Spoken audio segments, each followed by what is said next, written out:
had an independent economy before the advent of the British rule. Though agriculture was the main source of livelihood for most people, yet the country's economy was characterized by various kinds of manufacturing activities.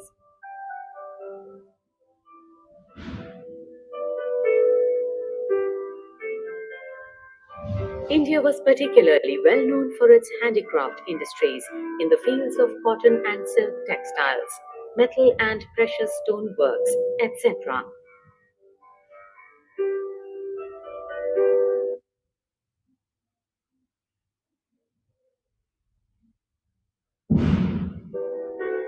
These products enjoyed a worldwide market. For example, muslin, a type of cotton textile which had its origin in Bengal, enjoyed a worldwide market.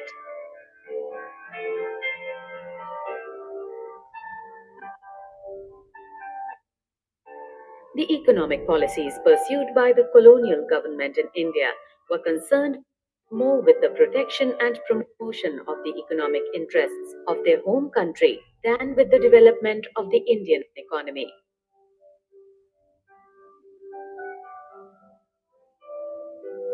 Such policies brought about a fundamental change in the structure of the Indian economy, transforming the country into supplier of raw materials and consumer of finished industrial products from Britain. Obviously, the colonial government never made any sincere attempt to estimate India's national and per capita income. Some individual attempts which were made to measure such incomes yielded conflicting and inconsistent results.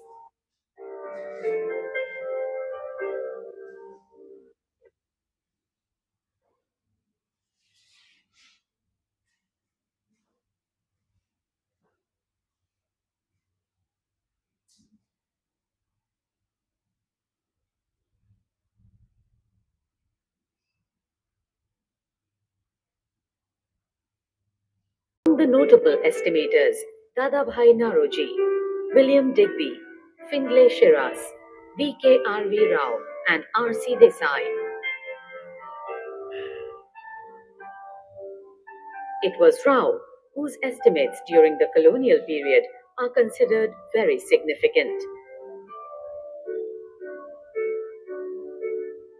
However, most studies did find that the country's growth of aggregate real output during the first half of the 20th century was less than 2%, coupled with a meager 0.5% growth in per capita output per year.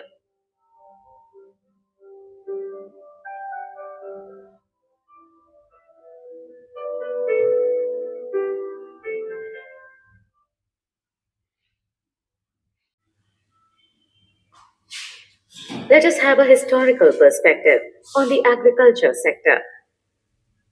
India's economy under the British colonial rule remained fundamentally agrarian.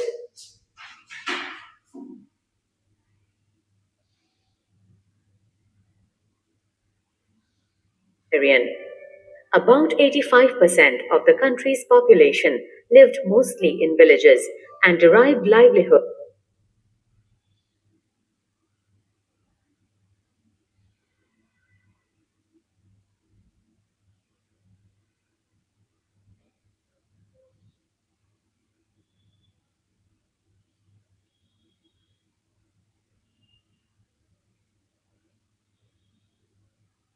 directly or indirectly from agriculture.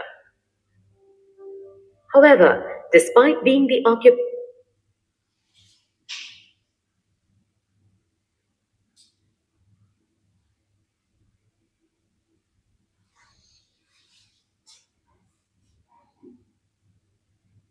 of such a large population, the agricultural sector continued to experience stagnation and, not infrequently, unusual deterioration.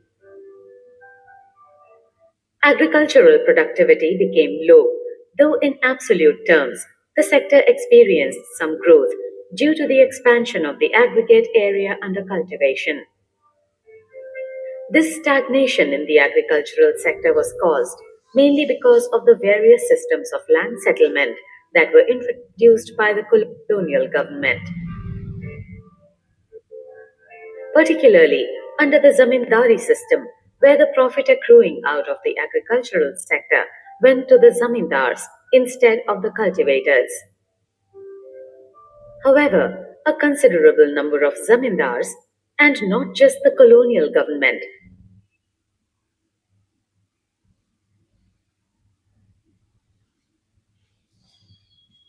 did nothing to improve the condition of agriculture. Besides this, low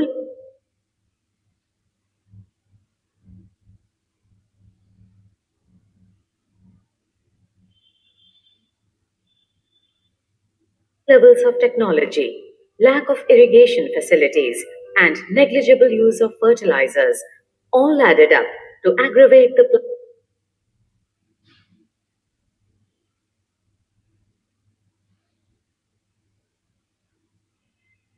plight of the farmers and contributed to the dismal level of agricultural productivity.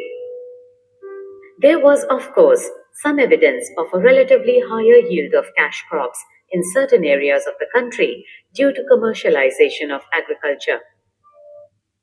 But this could hardly help farmers in improving their economic condition as, instead of producing food crops, now they were producing cash crops which were to be ultimately used by British industries back home. Despite some progress made in irrigation,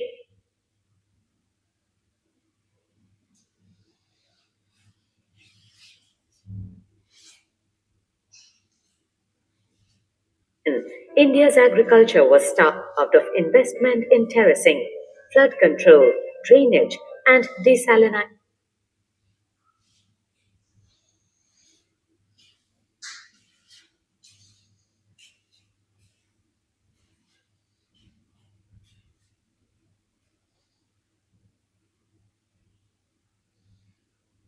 of soil.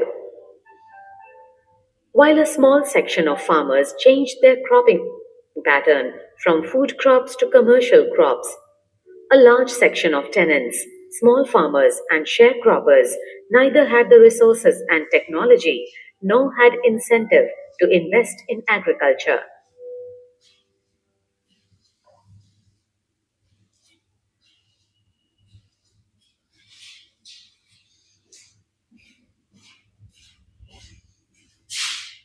Perspective of the industrial sector during the colonial period, India could not develop a sound industrial base under the colonial rule. There was a decline in the famous handicraft industries, and no corresponding modern industrial base was allowed to come up. The primary motive of the colonial government behind this policy of systematically deindustrializing India was to reduce India to the status of a mere exporter of important raw materials for the upcoming modern industries in Britain, and to turn India into a sprawling market for the finished products of those industries, so that their continued expansion would be ensured to the maximum advantage of their home country, Britain. This decline not only resulted in massive unemployment in India, but also a new demand in the Indian consumer market, which was now deprived of the supply of locally made goods. This demand was profitably met by the increasing imports of cheap manufactured goods from Britain. During the second half of the 19th century, modern industry began to take roots in India, but its progress remained very slow. Initially, this development was confined to the setting up of cotton and jute textile mills. The cotton textile mills, mainly dominated by Indians, were located in the western parts of the country, while the jute mills dominated by the foreigners were mainly concentrated in Bengal. Subsequently, the iron and steel industries began coming up in the beginning of the 20th century. The Tata Iron and Steel Company, TISCO, was incorporated in 1907. A few other industries in the field of sugar, cement, paper, etc. came up after the Second World War. However, there was hardly any capital goods industry, that is, industries producing machine tools to help promote further industrialization in India.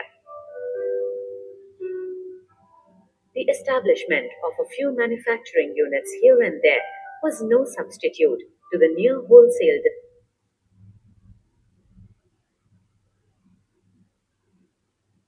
displacement of the country's traditional handicraft industries. Furthermore, the growth rate of the new industrial sector and its contribution to the gross domestic product, or GDP, remained very small. Another significant drawback of the new industrial sector was the very limited area of operation of the public sector. This sector remained confined only to the railways, power generation, communications, ports, and some other departmental undertakings.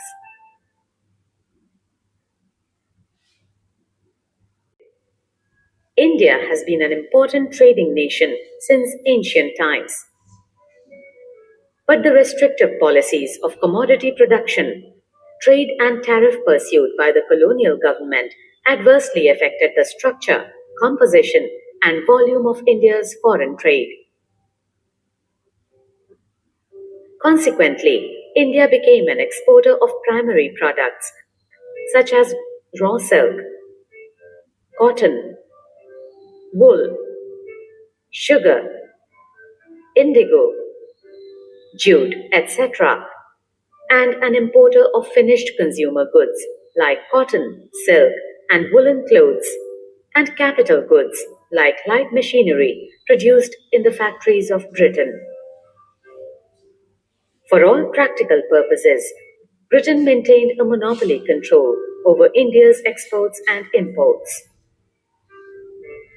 As a result, more than half of India's foreign trade was restricted to Britain, while the rest was allowed with few other countries like China, Ceylon or Sri Lanka, and Persia or Iran.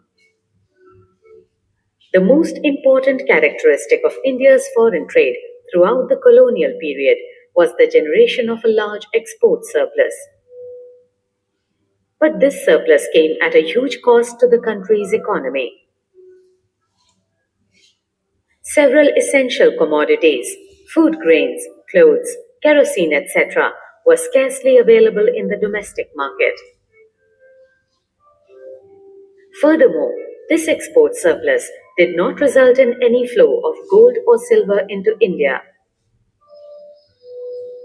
Rather, this was used to make payments for the expenses incurred by an office set up by the colonial government in Britain, expenses on war, again fought by the British government, and the import of invisible items, all of which led to the drain of Indian wealth.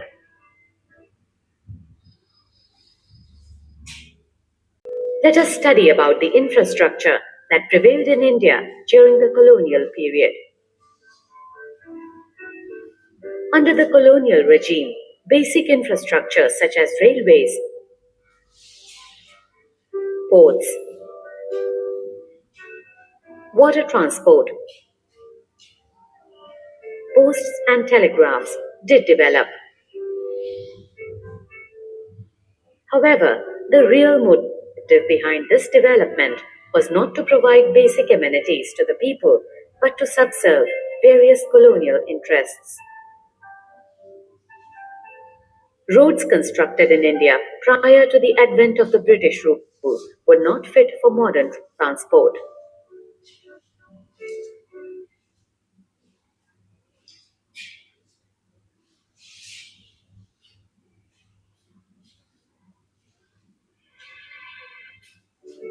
The roads that were built primarily served the purposes of mobilizing the army within India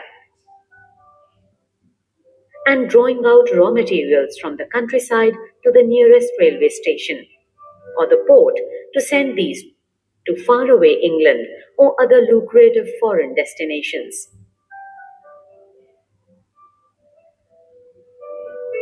The British introduced the railways in India in 1850, and it is considered as one of their most important contributions. The railways affected the structure of the Indian economy in two important ways.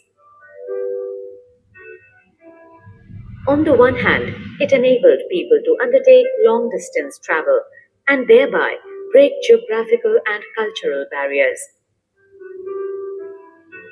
While on the other hand, it fostered commercialization of Indian agriculture, which adversely affected the self sufficiency of the village economies in India. The volume of India's exports undoubtedly expanded, but its benefits rarely accrued to the Indian people. Along with the development of roads and railways, the colonial dispensation also took measures for developing the inland trade and sea lanes.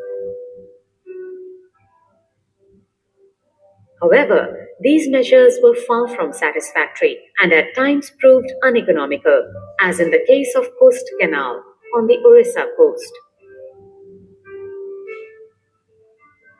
The introduction of the expensive system of electric telegraph in India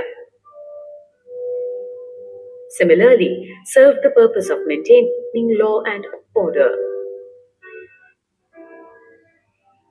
The postal services, on the other hand, despite serving a useful public purpose, remained all through inadequate.